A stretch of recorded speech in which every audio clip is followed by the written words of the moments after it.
All right, it is 7 o'clock. Officially call this meeting of the Bylaw Study Committee to order. We have 4 of us attending the room. We do not have anybody on Zoom. Skip. I haven't heard anything from Skip one way or the other. Good things it's on Zoom.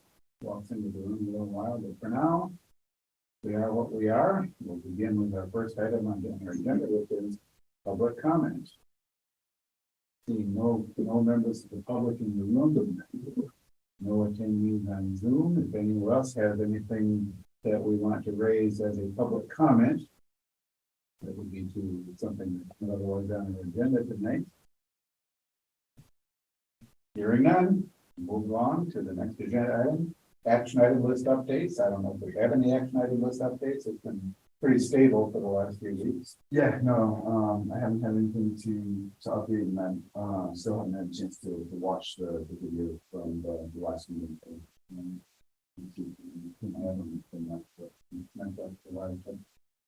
But longer than usual for the, well, he's been busy doing a lot of videos, all the candidate videos, exactly. Just to be on the safe side, I will send you a link to the video from this meeting. Oh, sure. That other one, the one from the last meeting, is now been published. You have no time. For some reason, you must have like a full-time job or something. Yeah. We've had some family things and traveling for the last week or so. As a but April's been a bit of a blur. We're hoping for a better month. Yeah. No, it's move on then. Fine. Note for this meeting. So the next agenda item is to review the draft bylaw article revisions completed to date. At our last meeting, we had reviewed drafts of articles 1, 13, and 40. We thought those were ready to be published. For some reason I've dropped the ball and not actually sent them up to the website yet to William. But that's perhaps a good thing because there's something on the agenda tonight that may affect one of those. Article 18. We thought that was ready to go. Skip was going to update the summary of changes at the top, and that hasn't happened yet. It's waiting to skip for that. And following the meeting, Greg sent out to all of us an updated draft of Article 28A, which added 2 things. One was the appointment of the fire chief. And if we go ahead with that route, then I can take the fire chief appointed out of Article 1, Section 9. Because it only needs to appear one place in the bylaws. The second thing on Article 28A was the lockbox that was suggested by the fire chief. So you guys had a chance to, I know it's been 3 weeks and I kind of got distracted on all sorts of other things and haven't done a lot, but I was looking at that this afternoon. Any thoughts, anything you want to talk about that? The new Article 28A, Greg, or does anybody have any comments on that? I went through a few different iterations of Section 3, and I finally ended up with the one that's there now, which has a few definitions up front that kind of makes the rest of it easier to read and doesn't have as many inline definitions. Like you said, few things and things were getting very wordy. It's like, okay, and just shorten it down to something much simpler that's easier to read there. Yeah. I took the information that was provided by Chief Matthew and information from our discussions and a few other lockbox bylaws that I found online, like the hazardous substances and the material safety data sheets came from some other bylaws that I have found. I found that was something interesting that they might want to have readily available there. Yeah. listed that in with the required materials. There were a couple things in Chief Matthews' bylaw that were kind of contradictory. One was upon the bylaw going into effect, they had 2 years to come into compliance. And then in another section, they had 90 days to come into compliance. So I figure 90 days from mid-May or beginning of May puts it into August.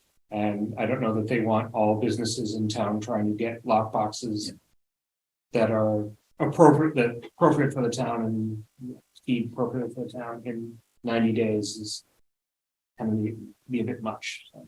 Yeah, no, I like the 2 years. I think it's roughly comparable to, it was either the plastic bag bylaw or the styrofoam reduction bylaw, where they had a year or two to come into compliance. Yeah.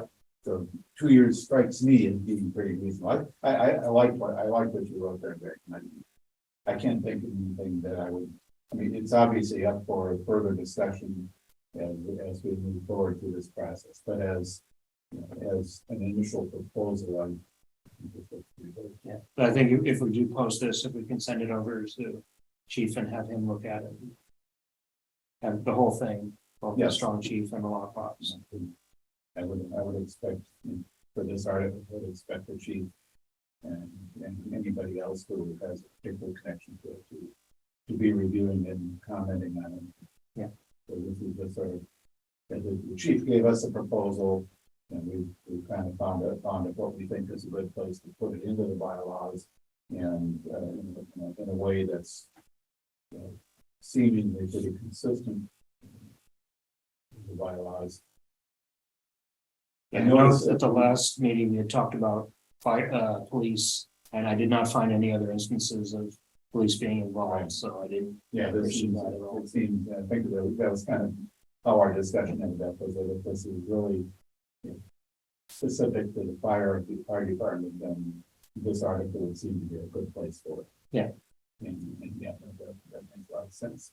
I did wonder whether we wanted to think about non-criminal disposition as an enforcement alternative, but until we really try to address that topic more comprehensively, I'm comfortable leaving this as is for enforcement.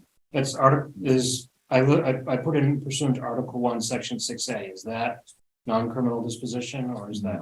Okay. So that's the general, if you're violating anything, you hit with the $50 a day. So I had a similar question, either both to consider non-criminal disposition, especially since the fire chief is already an enforcing authority on things like the open burning, and the attempted non-criminal disposition there. But also thinking if we didn't go that route, if we really just wanted the penalty to sit under Article 1, Section 6A, do we even need that last paragraph, or is that just kind of implicit in what's covered, by Article 1, Section 6A? Yeah, there is that aspect of penalties. It's for Article 1 has a section that purports to apply to violations of all bylaws. Yet many of the bylaws have their own specific provisions. So there's reconciling that, that seeming there's some potential for conflicting understandings there. And that's on, at least on my list of details about enforcement that remain to be resolved. It's somewhat in connection. I think the only sort of advice that I've heard so far from town council that somewhat touches on this subject is her advice on severability clauses, but she thought it was wise to have a severability clause in the bylaw. Interestingly enough, there is a blanket severability clause in Article 1, except it's entitled to validity. So I missed that when I was looking when I went through a while back looking at the severability clause. Yeah, I remember seeing that after we talked about it. So there's sort of, I think there's still a bit of an open question about severability clauses and somewhat similar about penalties, whether it may be advisable to have individual penalty clauses in every article, even though there's sort of a blanket clause in Article 1. Yeah, and the way I kind of taken that blanket clause is that, feel free to specify some penalty if it's different than the $50 a day. Right. If you intend to default to the $50 a day, there might not be a reason to repeat it. But yeah, if you wanted the penalty for this violation to be $25 a day or $100 a day, obviously you need to state that separately. Yeah, one might consider revising the wording of that blanket clause to say, unless otherwise specified, to violate this is the penalty. So would Article 1, Section 6A possibly become the non-criminal disposition? Or would that stay, and that would be, the non-criminal would be a separate section? Yeah. What we've done in the bylaws so far for non-criminals, each bylaw of which we want to use non-criminal has that specified within that particular section of the bylaw. I did a while back, and I don't remember whether I was looking specifically for non-criminal disposition or looking at other things that happen around the process at some towns. In their bylaws, they have like one section, non-criminal disposition, and in that section, they specify the penalties and the enforcement officers for, they itemize all the different bylaw articles for which non-criminal applies, but they do that all in one place. Other towns do what we've done, is that any place they use it, it's in that particular bylaw article or something. So is there, would it make sense for all violations to go under non-criminal disposition, or would we want to keep some as they are now? We probably want to, and I think this is, I think I remember seeing this in a number of other towns too, that we non-criminal disposition is an alternative that we are authorized to use, but it's not the only alternative. So, for example, we have some bylaws where we have authorized the use of 21D, but we've never actually taken the steps to be able to do that. Things like preparing forms and getting them approved by the district court, and having the enforcing officers basically trained on how to do it. But it's one thing to authorize the use of it, another thing to actually be prepared to use it. And there may be some cases where, and I think the fire chief had in and may have indicated that in his response to my question about current use of open burning, but he doesn't currently use it, but he plans to. So having the authorization of the bylaw allows the various departments or officers to adopt the procedures, forms, whatever else that have to be done to actually use it. So if we put the option in 6A, then it could apply through the whole thing, potentially. Possibly. The thing with, and the reason why I hesitate on that is that one of the requirements of 21D is that for every bylaw, every authorized use of it, you have to identify specifically the officer that's authorized to use it, and you have to have specific penalties. Most of our penalties are up to so many dollars, up to so many dollars. That's the sort of the general through the courts, of course. You have to be a little bit more specific on 21D, which if for different bylaw articles that you want to use 21D on, if different penalties are appropriate, then you end up having to itemize. You end up having to itemize the specific bylaw article in terms of enforcing officer and penalty or range of steps, first offense, second offense, and so on. So you have to itemize that anyway for each article you want to use it for. So whether you itemize it in one place in Article 1 or itemize it for each article that you want to use it. Yeah, I don't think, well, you probably could sort of have a blanket town administrator is the enforcing officer for all bylaws unless otherwise specified in under 21B. It's $50 first offense, $100. I mean, you could probably construct it like that. I haven't I thought don't of it to counsel that to extent, but chime in on that, but yeah, that's something that what at some point in our work, we are gonna have to nail down all this work on penalties, and I think that these kind of questions, we will want to seek town council advice on recommendation as to what is the most appropriate approach here. There's some flexibility in how we address it. Yeah, on my list of things for us to do is ultimately to address the whole topic of enforcement and penalties. Try to achieve more consistency at least. There are a few places in the bylaws currently where we authorize 21B, but not in a way that we can actually use it. There's at least one case, I don't remember which one it is, that's down here. Or we don't, it says you can use 21B, but it doesn't identify the enforcing officer. There's one or two places where the penalties are not precise. They are up to something, which 21B doesn't allow you to do that. So there's those details that we, at least that we're going to iron out. But, yeah, going back to Article 28A, I'm comfortable leaving the penalties as it is now, knowing that we're going to be taking them. Mm-hmm. So we could theoretically, but depending on how we do it, just remove the $50 per day and just so we subject to a fine pursuant to Article 1, Section 6A. yeah, if we left it in, I might recommend that just in case Article 1, Section 6A, the amount there ever changes, now we don't have to find every place where it's referenced, and just, it'll stand on its own. I mean, for our purposes for right now, Yeah, I'm fine with leaving it.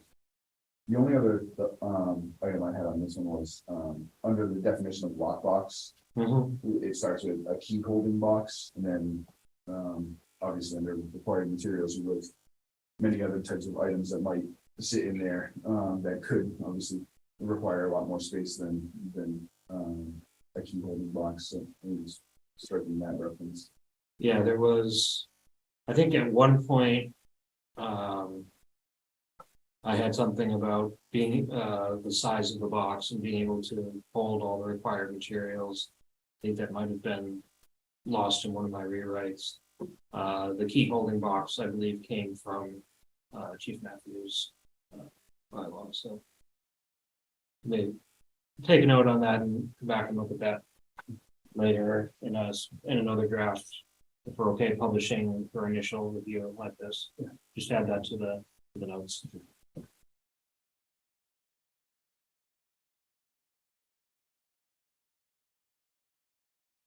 so we're going to say that this draft is good enough to put out for public consumption.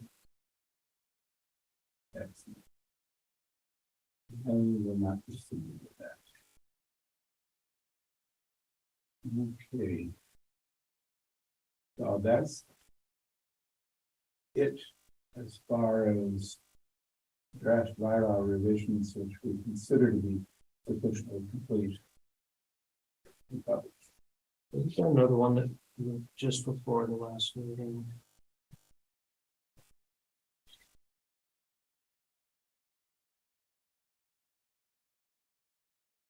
That's backwards.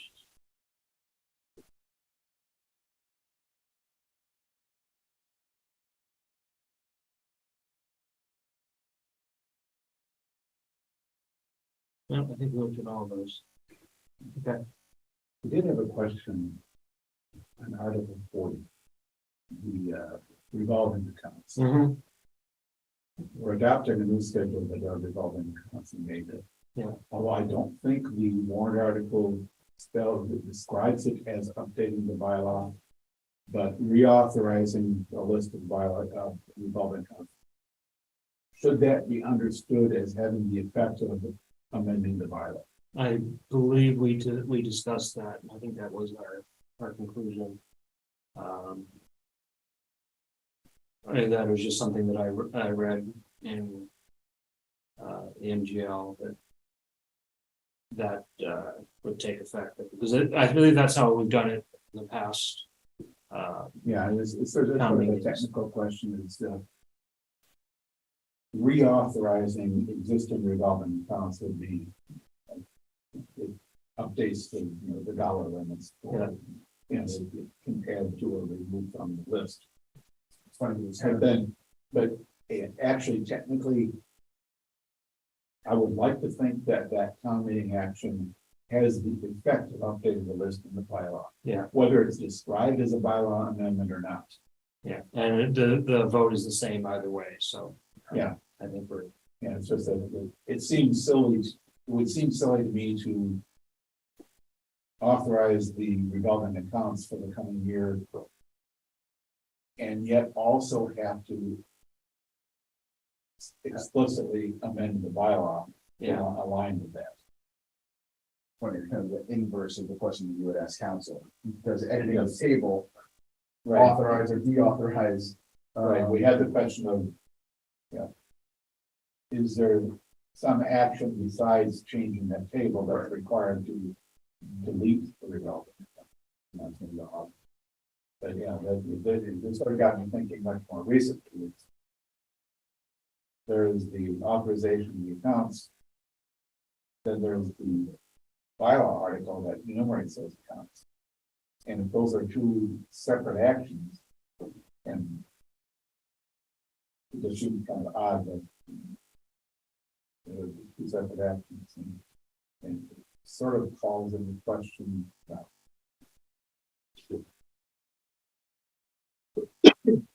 If a bylaw update is different from town meeting authorizing the revolving accounts, there's a redundancy that could get you in trouble if you don't make sure you do both.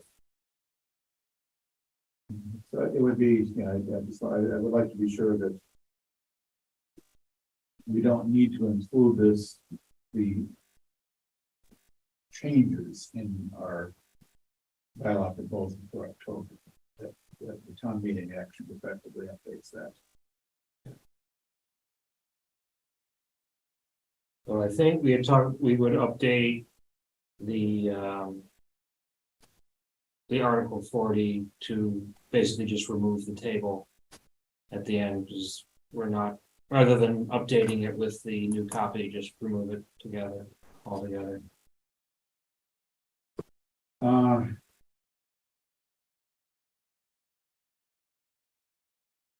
I had Zoom blanked out on obscured on my screen, but I see that Mr. Courier has now joined us via Zoom.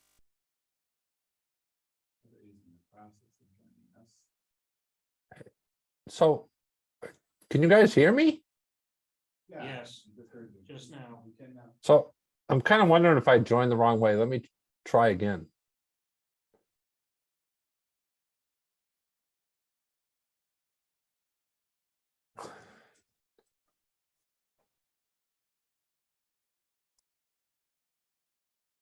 Is the microphone moving? I don't see the microphone moving on bylaw study.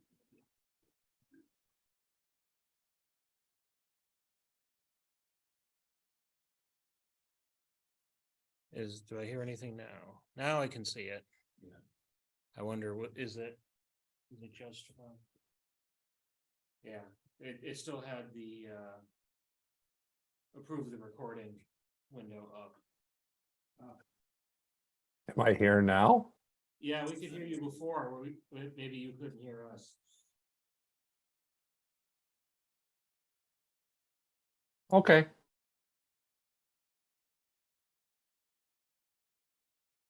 You're on mute now, Steve.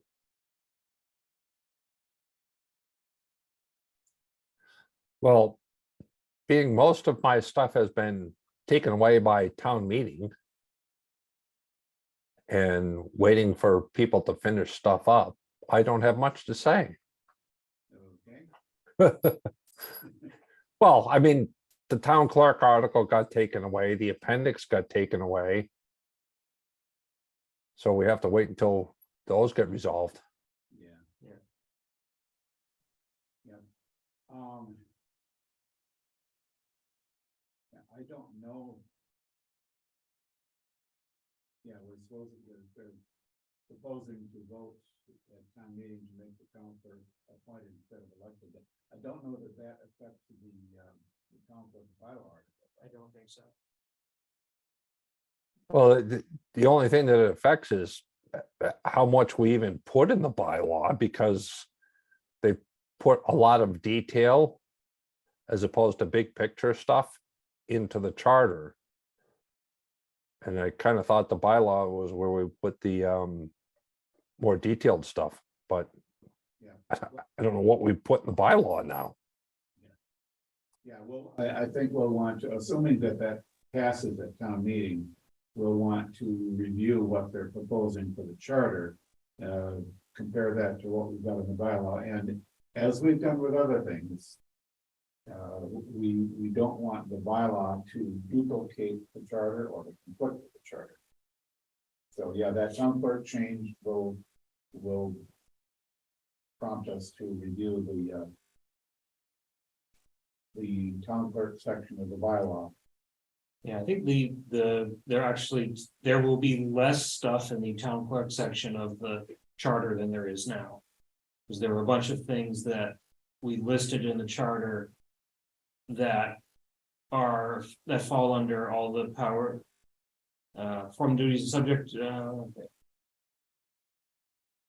imposed by, perform the duties imposed by law on town clerks. So there are several things in the charter about elections and all, and town meeting stuff that are being pulled out because they're standard under MGL. So I don't think that there's anything in there that will have any less. Yeah, well, like I say, we'll wait and see what town meeting does, and of course. What town meeting doesn't change the charter, it just says we're gonna petition the great general court. Yeah. To impose it by law, change our charter. So we'll see how that goes. While I need to circle back to one thing that you talked about a bit before you got here, Skip. That at the last meeting, we talked about Article 18, which was the house numbering. And I think we figured that was all ready to go, except that we were asking for that summary at the top of it to sort of briefly summarize the changes that it's making. And I think you were gonna go do that, Skip. And if you sent that out, I missed. It's all right. I'll get that for the next meeting. Just to make it easier to read and make it more enforceable, but Yep. I will put that little blurby part together to put at the beginning of that. I'm sorry, I misunderstood what we were doing with that spot. No problem. We'll get it on. Steve, can you hear us any better now? We were apparently on the computer microphone instead of the owl microphone. Eve? Yeah, participant. Oh, or I'm sorry. attendee. Yeah, he asked in Q&A, said it was hard to hear. So hopefully it's better now. Yeah. All right. Okay, and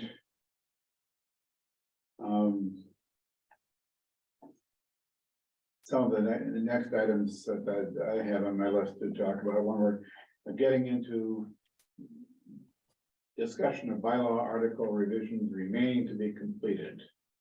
I think, Skip, we had kind of resolved, I think we discussed it at the last meeting a bit. There were a lot of questions about, custody of contracts and bond. And there were several bylaw articles that you were working on that dealt with that topic. Some of that is contained in the town clerk proposed amendment to our constitution, so to speak, at the coming town meeting. So once that's all done, we can kind of spell it out and interact with Evan about what we actually want to say in the bylaw about what goes where. Yeah. Whether bonds for different things stay with the clerk, or do they go to the accountant? Or do they go to the collector's office? Yeah, I had, met with Evan a while back to ask him basically what our current practices were. And basically Evan had told me that any contract that has to do with dollars is in the custody of the town accountant.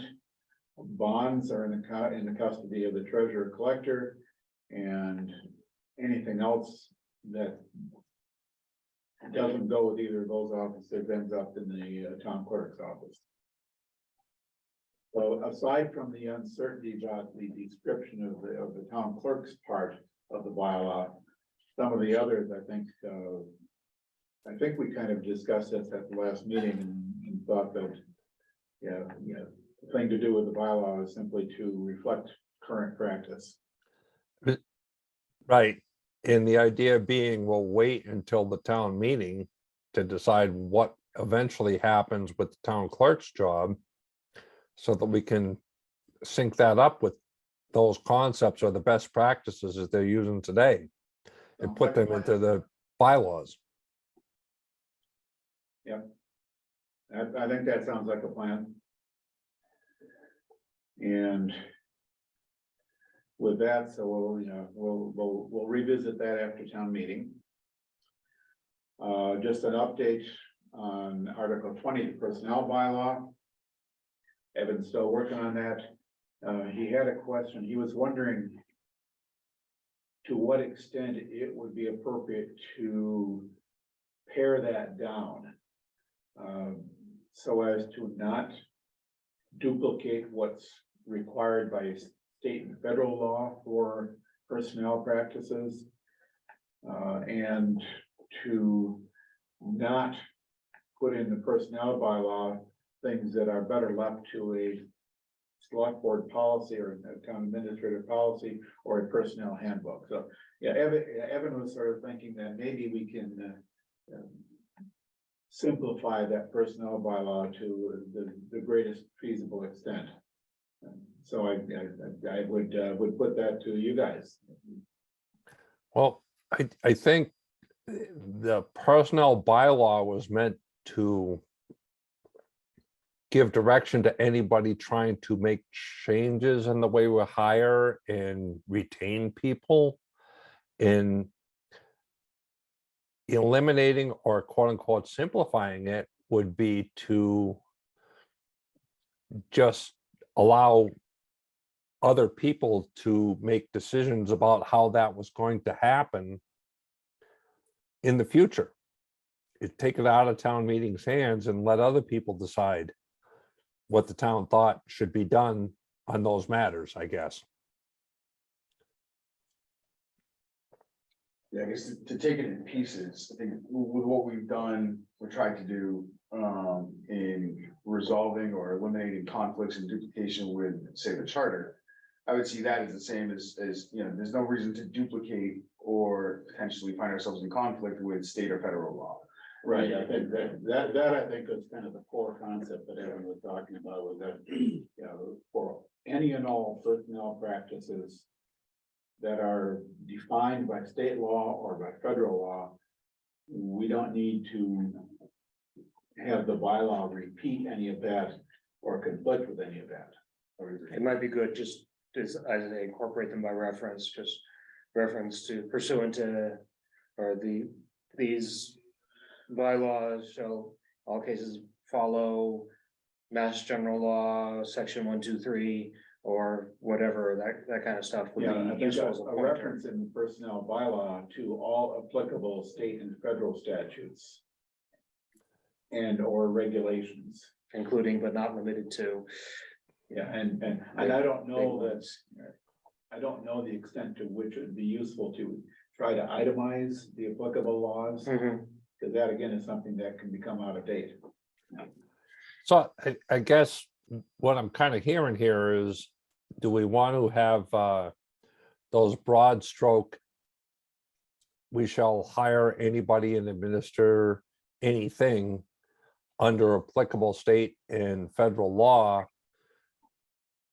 Do we want to have anything that's more strict than either of those two in our bylaws, and how do we identify that to Yeah, I include think- in the bylaw?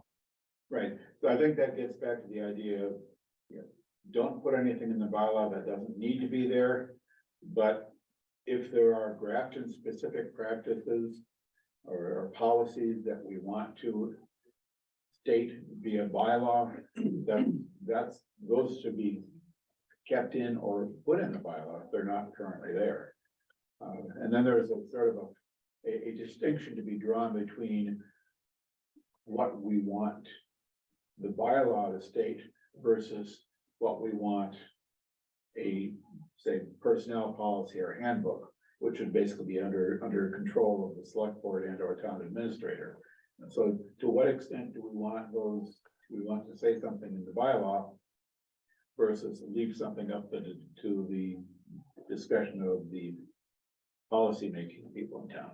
And I don't know the answer to that, but that's kind of the line along which we may want to think. That make sure we include in the bylaw everything that we think really needs to be there. But don't include in the bylaw something that doesn't really need to be there. Yeah. Well, this almost strikes you as a big giant mess. How do you list all of the stuff that is currently in state and federal law to put before the town meeting to say, okay, this is what's required and here's what we have now and here's where we'd like to go? How do you do that? I don't know that you want Labor Council. Yeah, I think I would personally not be in favor of trying to list everything out. I think to Dave's point, I think you run the risk of, yeah, I'm sure there's gonna be a new personnel related state federal law issued regularly, probably far more regularly than we would have, embark in this sort of update to the bylaws. I think a general comment that, maybe at the top that says that, we don't intend to duplicate anything that might be required by state or federal law and kind of leave it generic, without getting into, article and section of those particular laws, and I'd be fine with. But looking through the subsections of Article 20, I don't know if Evan gave you, David, a sense of the sections that he was considering or thought might be duplicative, but I'm not seeing a ton that, might be entirely governed by, maybe something like jury duty. All right, well, if there's a state requirement for how municipalities, compensate people for jury duty, okay, fine. But a lot of these others specific to individual personnel related policies, I imagine there could be situations where the state or federal guidelines might have a minimum, but then, does our bylaw, or do we intend, from how we handle our personnel perspective, do anything above and beyond whatever that minimum might be? Or even Massachusetts now has its own requirement, paid personal and family and sick leave and things like that. But do we need to at least explicitly say that we're doing X with respect to those? Yeah, Evan hasn't given me a good read yet on where he thinks this should go. We were kind of speaking in general. I mean, the one item that he mentioned it more than once is the family and medical leave, where and I haven't looked at the details, but Evan's been saying that our current bylaw is not entirely consistent with state and federal law when it comes to that. So it's that kind of thing that am kind of depending on Evan and Labor Council to review that and make some recommendations for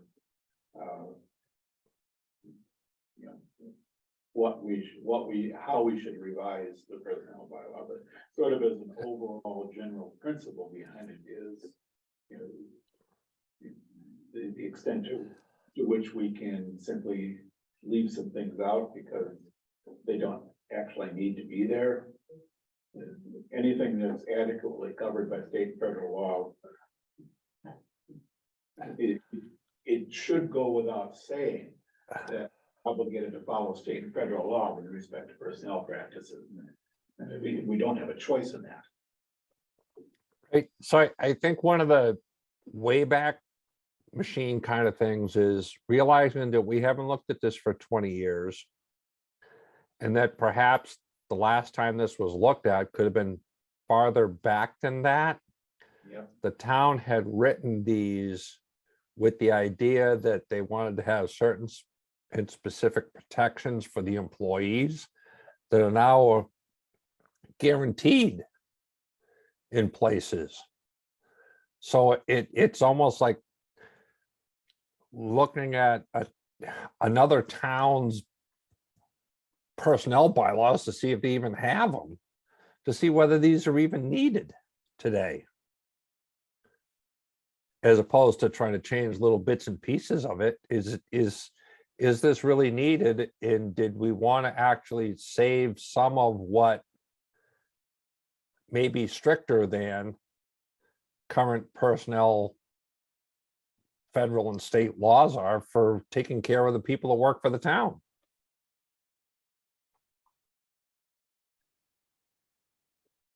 Yep, and I think, like I said, Evan and the town's labor council are working on this. And Evan did he did want a little bit of sort of guidance as to the direction in which to look. And I think we've kind of, well, what we've been discussing is pretty much what Evan was looking for. Was we can basically remove things that don't need to be there. It may have been appropriate once upon a time, and now they're either irrelevant or they're in conflict with other laws. They just don't need to be here anymore. Again, anything after a thorough review of all that, if there are things that do need to remain here, by all means, I want to make sure we keep what needs to be there. Yeah, there have not been a lot of there are not a lot of updates listed in here. There were some updates 10 years, 12 years ago. There was updates the last two town meetings, small things like adding a couple people to the employee contracts and adding Juneteenth as a holiday. But everything else was 2011 or earlier. Yeah. At least as far as marked changes. Yep, and Skip, you will remember the back in the day, the personnel bylaw itemized every position in town, the job class, the pay level, and that was all there once upon a time. Yeah, but something So, we might want to change is the $5,000 life insurance policy, for example. Yeah. So I might offer that stuff like that might belong in here as benefits and stuff that's not covered by a variety of other places. Other than that, you could probably get rid of 80% of what's there. Yeah, it's quite possible. So I'll probably meet again with Evan next week or two and sort of try to keep pushing this along. As I said, we're kind of depending on Evan to do the detail work here. But yeah, we do need to keep pushing this along, and I think the direction we've talked about is probably a good direction to keep going in. Yeah, he's got this small thing coming up in early May that's been distracting him, I'm sure. Yeah, you think? Okay, so enough on Article 20 for the moment. The other thing I've been discussing with Evan is Article 19, the old betterments article. And Evan's been, he's been looking at that, particularly in the context of Junkers Terrace and the extent to which this might apply. And I think in my last conversation with Evan, we were sort of heading in the direction of understanding this specifically, and it probably needs to be rewritten to a bit to clarify that. And Evan is supposedly working on some proposal for rewriting it. But Article 19 is perhaps best understood as authorizing the town to assess betterments for either repairs or making a way a public way, in situations where that's an appropriate approach. Evan has said he's comfortable with, for certain cases, if repairs, for instance, are relatively minor in nature and can be easily accommodated by the highway department, he doesn't see assessing betterment costs for relatively minor repairs. And in some cases, for accepting a road as a public way, Juncus Terrace as an example, that doesn't seem appropriate to assess a betterment cost to the one residence on that road. Although it's slightly more complicated than that, but Yes, there's one residence on the road, but there are other abutters. there are other abutters. So but it all yes, depends so- on where that So ownership lies. to keep a short story from getting too long, if we understand Article 19 specifically as authorization for assessing betterments and not as a comprehensive article covering all cases of repairs to private ways or accepting private ways as public ways. Evan, John Terrace, Evan keeps citing the Mass General Law with statute something or other, chapter something, section something about, and I haven't bothered to look that up in real detail, but yeah, he's seeing that there's a couple of different procedures for accepting as a road as a private way as a public way. Then there's one set of procedures that we use for subdivision ways, which start out as private ways. So we're trying to, Evan has been said he's working on trying to clarify this Article 19 for us. The name of this article, it doesn't make sense compared to what the article is about. So in the end, we got to change that. But the whole concept of accepting a new development needs work, which is the second half of this article. The first half has to be rewritten in a majority of its appearance, so to speak. The idea that we even, the current practice is you dump a load of gravel on a road that people need work on and you grade it, and that's it. It costs more money to actually ask people to pay you back for that in today's world than it ever did in the past when this was originally done in the 70s. So it in practicality, it just isn't used. So even in the first part of this thing where it talks about assessing and breaking the costs of the repair work or resurfacing work up into 5 payments, if you look at the end of the proverbial bylaw, it says you can put all the money in. It all has to be with the town before they even started. So it's kind of like self-defeating. Yeah, those are examples of why this needs to be, this needs work. Yeah, and as we found that all the points of those things are specifically there to address the specific things that MGL says such a bylaw has to address, and that's why those particular things are listed in the way they are. Yeah, and I think we definitely want this needs work. We've every time we've talked about this, we end up saying this really needs work. Yeah. It's not real clear, potentially not even real useful the way it's currently written. So that's another one of the things I'm waiting for Evan's feedback on is to, what he's been looking at for repairs on private roads and accepting private ways as public ways. Hopefully we'll get some more feedback on that and give us a better sense of where at least Evan would like this to go to be more useful. But yeah, no question it needs work. As written, it's at best confusing. Yeah.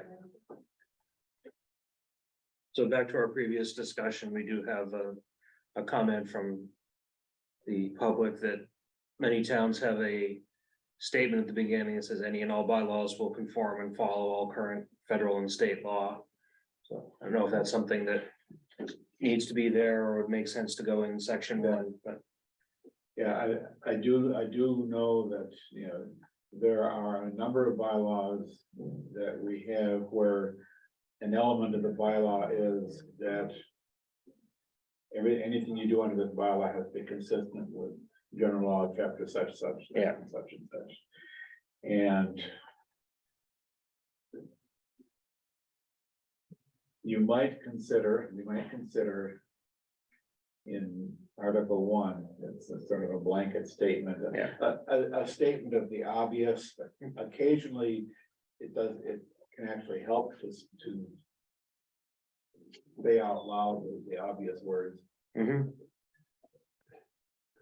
The only caveat I would stick in there is, in the event that we chose to be more strict, then our bylaws apply. Yep. Yes, as a general rule, we are allowed to be stricter than state or federal law. We are not allowed to be looser than that. An example from way back in my time for this town is wetlands. We have a local wetlands bylaw, and that is, we can't loosen any of the limits under the State Wetlands Protection Act, but we can tighten them up. In fact, we apply our local wetlands bylaw to some wetlands that are not protected by the State Wetlands Protection Act. So as a general principle, yeah, we can be more restrictive. We can be more specific. Those aren't considered violations. There may be some cases of state or federal law that prohibit us from being more restrictive. Mhm. And that's sort of probably neither here nor there. Okay, as far as my last meeting with Evan is concerned, Articles 19 and 20 were the main things that we talked about. And Ryan, you still awake? yeah. I don't think I have anything else. I've been continuing to do some work on some other articles. I was looking at Article 12 this afternoon. There's some curious questions that come up with that. But nothing that I really nailed down. And some I just need to go ask the record, like Article 12 mentions road opening permits. It doesn't say who issues the road opening permits. I'm about 99.9% sure that it's the select board that issues road opening permits. Bylaw should be explicit about that. There's another, I think another. It's either the plastic bag or the styrofoam bylaw that doesn't say what the penalties are for violating it. Which gets into the whole penalties question. But anyway, I don't have anything more that I need to bring up tonight. If anybody else has anything. So do we want to have a brief presentation as part of Article 4 of town meeting and letting people know what we're doing and when we're doing stuff?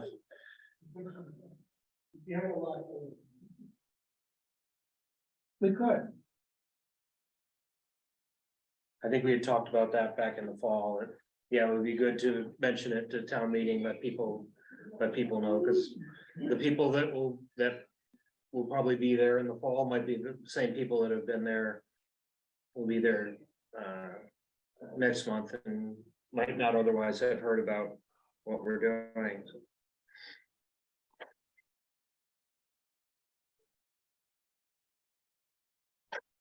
An interim report isn't a bad thing. Yeah, It makes sense too, especially, the springtime meeting typically being better attended than fall. If there are folks that might be attending the springtime meeting that might not otherwise plan on attending fall, if they have interest in some of these updates, then. no, I agree. I think that would be worth an update. Yeah. we've been working on the bylaw revision. Here's where we're at and here's where we're going. Here's where you can find what we've done, what we've released so far. And Yeah. Yeah, I mean, if we can get all of the existing ones published and maybe on the article list, the ones where we've identified no changes planned, maybe put that under proposed revisions, just like none expected or something like that. Also use it as a checkbox, make sure we've got them all. I think at this point, we've released a draft along those lines for anything that we're not expecting any comments on, or that we hadn't had any comments on so far. Yes, we've put a few out there, put a few out there that or we've not proposed any, no proposed changes, but we're putting up our goal is to put up a complete list of, every bylaw article, whether changes are proposed or not. Yeah, so we have 23 of 41 posted, so little over half. Yep. And there's a few more that we're gonna be posting very shortly. Yeah. But yeah, that's a good idea. I'll contact Dawn and let her know that we'd like to put together a 2-minute summary or something like that. So Dave, I'll just give you last night we had the meeting with Dawn about what was gonna happen at different times during the meeting.